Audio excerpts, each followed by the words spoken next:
So we have some mechanic tin and lead spools.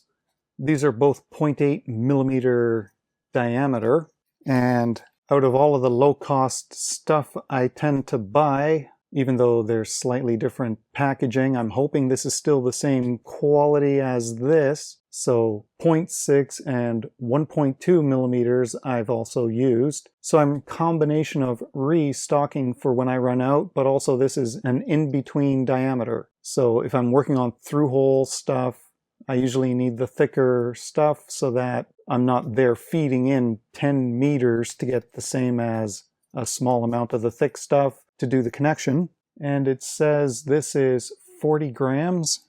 So if I use this little scale I got in another Mailbag, that's about 40 grams. So I guess they're including whatever the plastic spool is. Then I got jumper wires for breadboards. It's been a while since I bought a kit. I just mostly want to check. Yeah, these I think are the same old thin wires I've got in previous kits. Like this. It's like the wires are very soft, so putting them in a breadboard can be problematic. Then I've got more name brand kind of stuff.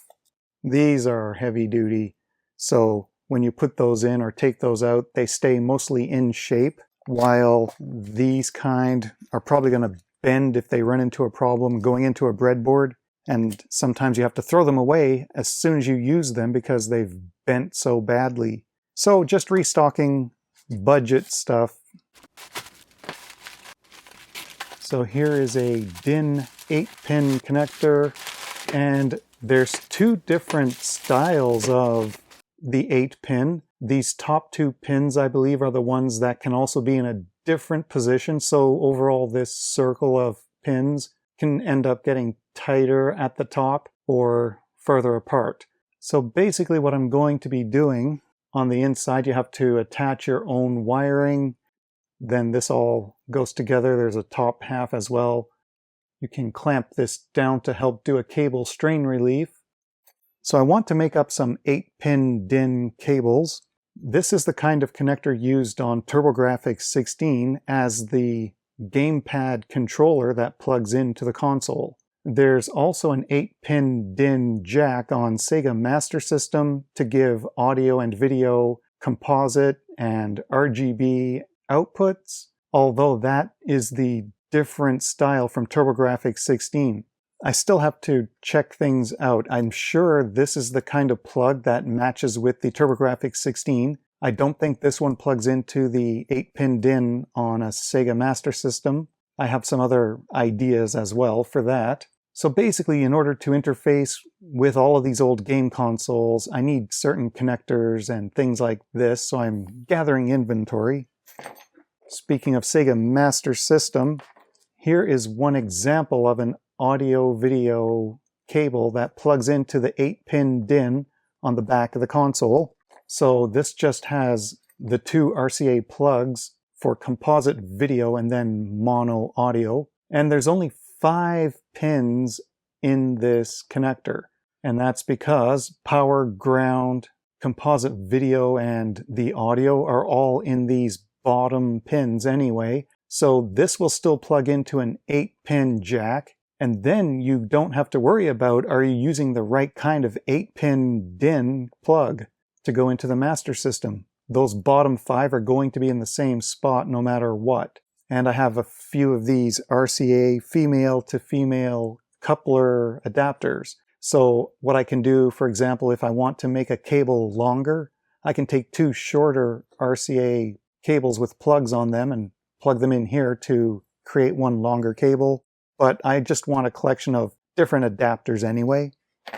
Then there are these security bits, 3.8 and 4.5. Those are for taking apart Nintendo games or anything else that uses these. I had recently bought the full-sized screwdriver version of these, and I have another bit set somewhere, but I wanted spares of all possibilities, so whatever's convenient when I need it, I can just use. So this is a TFT 1.54 inch SPI interface with the ST7789 chipset, and it's a 240 by 240 resolution color display.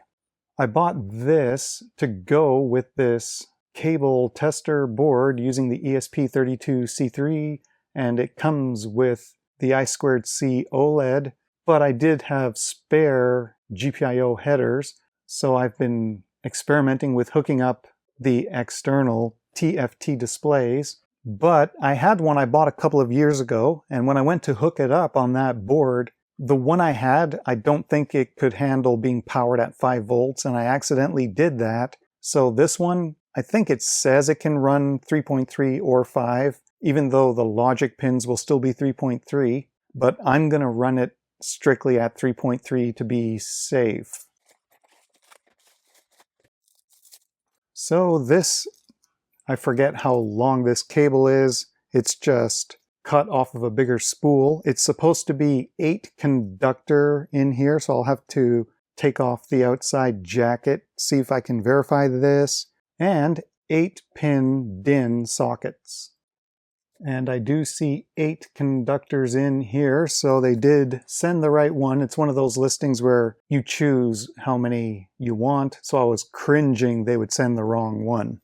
So now I'll have to go through the labor of connecting this up to make a cable with this on each end, and put this connector on a PCB and hope a project is going to work. And the goal with that, I can make cables to plug into TurboGrafx 16. There's a project idea I have where I want to make my own sort of gamepad controller interface to replace the TurboGrafx controller. So that's what a lot of these parts are for, along with some Sega experiments that are similar.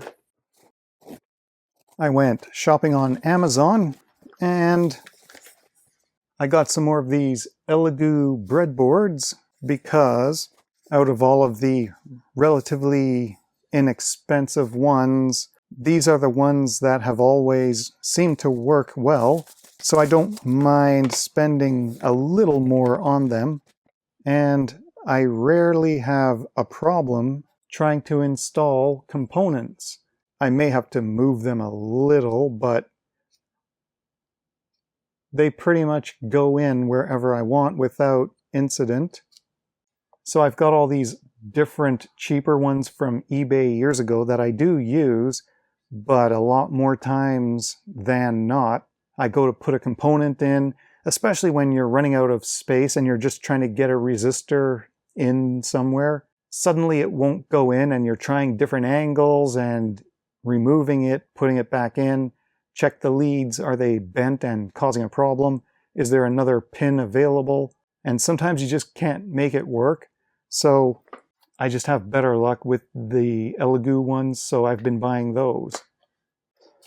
And of course, guitar effect shopping. So this is a Fuzz from MusicLily. I think I saw, basically whenever I buy these low-cost things, I most likely originally saw it on some other video. And this one is an iSet phaser. So of course a fuzz is an extreme distortion, so you have a volume level, tone, and then sustain is going to be the distortion level. I don't know what this switch is, maybe I can look it up. It goes from normal to something that's hidden under the washer. And then the iSet phaser on-off switch, speed, and a switch for vintage or modern, which to me sounds like another one of those MXR Phase 90 styles. And of course, I couldn't resist getting this to see how it is out of the box, if it actually works to do a phase effect or not, after the disaster from this vintage phase that was supposed to be that same circuit, but it wasn't even set up to run. I had to take it apart, adjust a trim pot to make it even work, and then it wasn't really working properly. I'm still working on this. I just had to see if some of these budget brands out there actually do set these things up to work out of the box. We have the Fuzz, the phaser, and the MXR Phase 90 to compare against this phaser. As usual, just doing the bare minimum to test. So with no pedals turned on, just the amplifier. Start with the fuzz.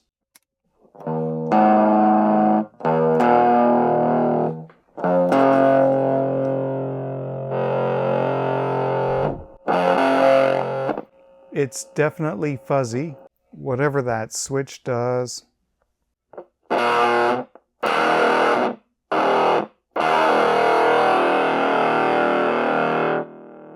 Volume and tone in the middle, and sustain, which is fuzz distortion minimum, and then turning it up.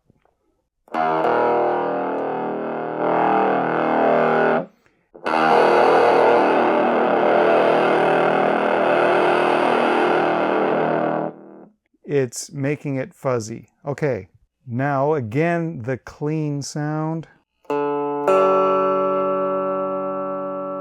We'll turn this on.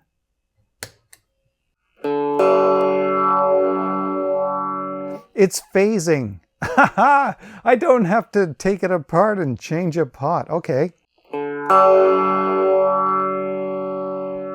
If I change the speed,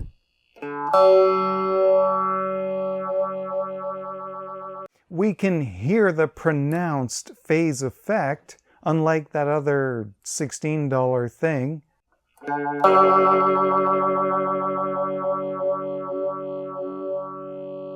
So down at the bottom,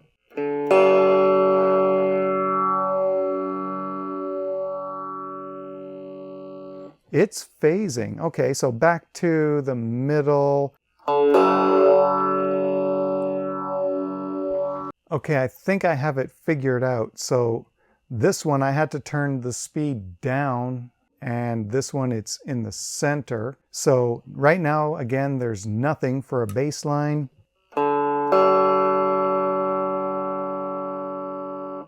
This one.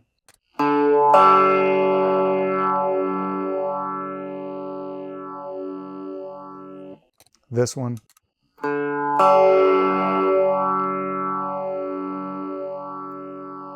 That is a lot closer to what I expected with the other pedal that didn't really work.